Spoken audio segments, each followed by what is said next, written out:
சொல்லிட்டு சமீபமாக எல்லோரும் சொல்லிட்டு வராங்க. அதுக்கு காரணம் என்ன அப்படின்னா, 10 ரூபா நாணயம் வந்து போலி அதிகமாக வந்து புழங்கிட்டுருக்கு. அதற்கான அதை வந்து எப்படி கண்டுபிடிக்கலாம் அப்படின்னா, 10 ரூபா நாணயத்தில் பார்த்திங்கன்னா போலியாக இருக்கிறது 10ன்னு இருக்குது. ஆனால் ஒரிஜினலில் வந்து பார்த்திங்கன்னா 10 வந்து அந்த சில்வர்லேயும் இந்த பித்தளைலேயும் வந்து பார்த்திங்கன்னா பாதி இருக்கும். அதேமாதிரி மேலே இந்தி நாகரி எழுத்தான அந்த சிம்பிளும் இருக்கும், ரூபா நோட்டு சிம்பிளும் இருக்கும். இதை வச்சு நீங்கள் ஈஸியாக கண்டுபிடிக்கலாம். அதுக்கடுத்து பார்த்திங்கன்னா பின்னாடி பார்க்கும்போது நம்ம ஒரிஜினல் 10 ரூபா காயினில் நம்ம தேசிய சின்னம் வந்து கரெக்டாக ரவுண்டாக இருக்கும்.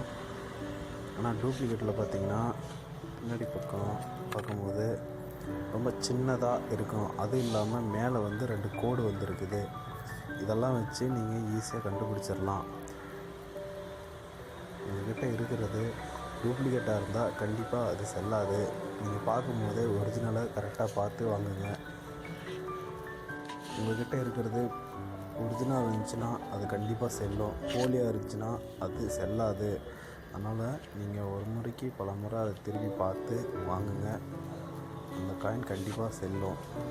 செல்லாது அப்படின்றதெல்லாம் சும்மா வதந்தி தானே தவிர இது எந்த அரசாங்கமும் இதுவரையிலும் செல்லாதுன்னு அறிவிக்கலை. நன்றி, வணக்கம்.